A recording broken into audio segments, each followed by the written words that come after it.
in the latter part of '63, uh, when we were doing all those circus acts and stuff like that. Bob Preck, Tim Kiley, and myself went over to London, and we were lining up these acts. We were going to do them at the Elstree Studios in London, and we had an agent in London that worked with us. I don't think anyone knows about it, but his name was Peter Pritchard. 6 foot, wore these great suits, everything tailored, proper British guy, really, really fun, lovable guy. And according to Bruce Spicer, the Beatle authority, I was supposedly the first one that actually had some kind of a visual information on these guys. I know had to be some conversations beforehand about these guys. Maybe not. Peter's never mentioned Jack Babb's name, or Jack Babb's never mentioned Peter's name about the Beatles. So I'm not privy to any of that. But all I noticed was that Peter said to me that, and told Bob, that these guys are the number one. They were the first group in Europe to sell 1 million records in London.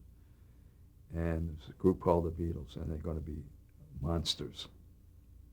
So he showed me some press stuff, and that's what, the haircuts, and they look, to me, in all honesty, and they even said that at that seminar I did in New York, they look like the Three Stooge haircuts, So I supposedly had taken this stuff and I put it in my bag, and never thought anything, because I'm thinking, hey, another, how many English groups are we using? Everyone was going to be a major hit. With Brian Epstein's luck, this was all meant to happen. This was meant to happen 40 years later. They'd be standing here with you talking about this and doing all these Beatle anniversary things in February. This Letterman special that's being done by Tony Bennett and David Letterman, and the seminar in New York, and these phone calls from people to do all these interviews. Sullivan is coming from the United States to Europe. Now, I don't know if I have, senior citizen mentality, but I'm thinking, everyone says it's August or September, October. I'm thinking, weren't we back in New York doing the shows in September? So I don't know what the structure was, but make a long story short, he's trying to land. He's coming into London. He's trying to land, and they're circling the airport.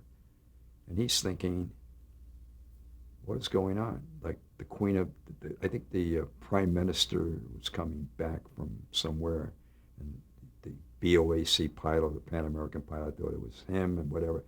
Make a long story short, like 5,000 screaming kids at the airport when he lands. Now, this is what I know for true story, and I know it's not a lot of books, but one of his best friends was a guy named Bob Goldstein, who was vice president of United Artists PR. He was a good friend of Ed's, and he met Ed, and Ed said, what's going on? He said, what? There's a group that was landing from Sweden called the Beatles. And I said, what are the Beatles?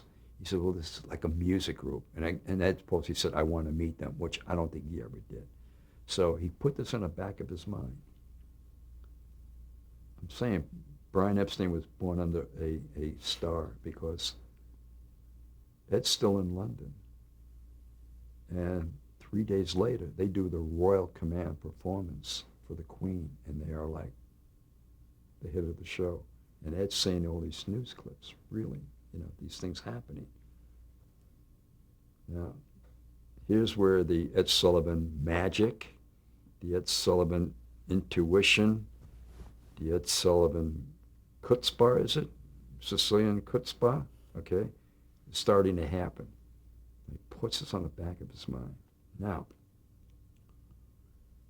goes back, maybe it was October, and just to regress for a second, George had told me the story, and I had read it also, was that George had gone to the States in July to see his sister Louise, who I happened to see like 3 weeks ago. And they had the number one record in Europe. And George went to all the record stores in, I want to say Minneapolis, where she lived. And I mean, they looked at him and think, like, who are you?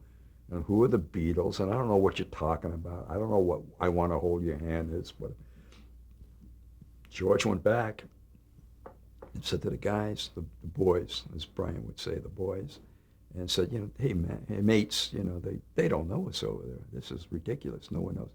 So now Ed's got this in his back of his mind. Now, I was with Billy J. Kramer in New York. First, I talked to him yesterday. And he was like one of Brian's best friends.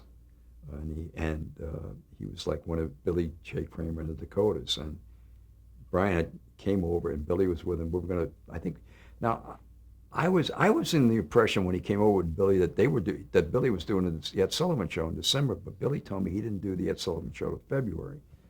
Brian called that up. He said, Ed, you remember me? I'm the manager of a group called the Beatles, and the airport, and Ed invites him over to Delmonico.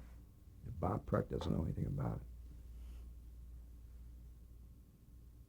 Brian goes over, and he tells Ed Sullivan that, Ed, I have the next greatest act in the business. They are going to be bigger than Elvis Presley.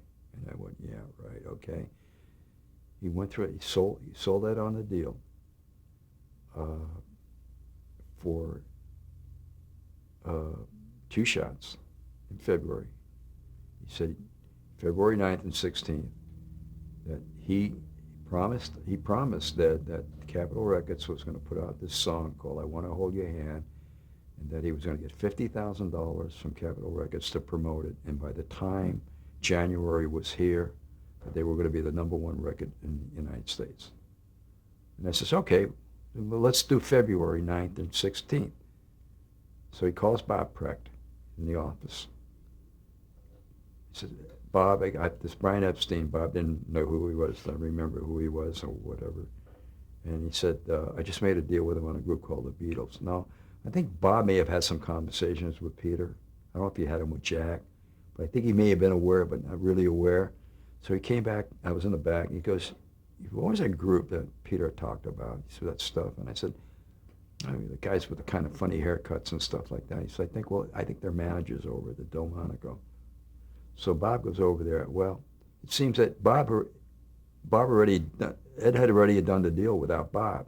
And he guaranteed him $3,500 an appearance, which was way above what they knew. I mean, for an unknown group. And this is what's amazing about Sullivan.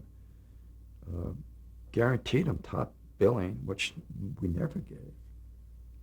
And I don't know if it was a guarantee, but they got like 13 and a half minutes on the show. So Bob said, he went, he's like sitting there thinking, and he went back to the office, and he called Ed. He said, Ed, what's going on? He said, this is another. He said, if they're going to be that important, Ed, then why don't we got him here, let's do 3 shows in a week. That was Bob. So what's another $3,500?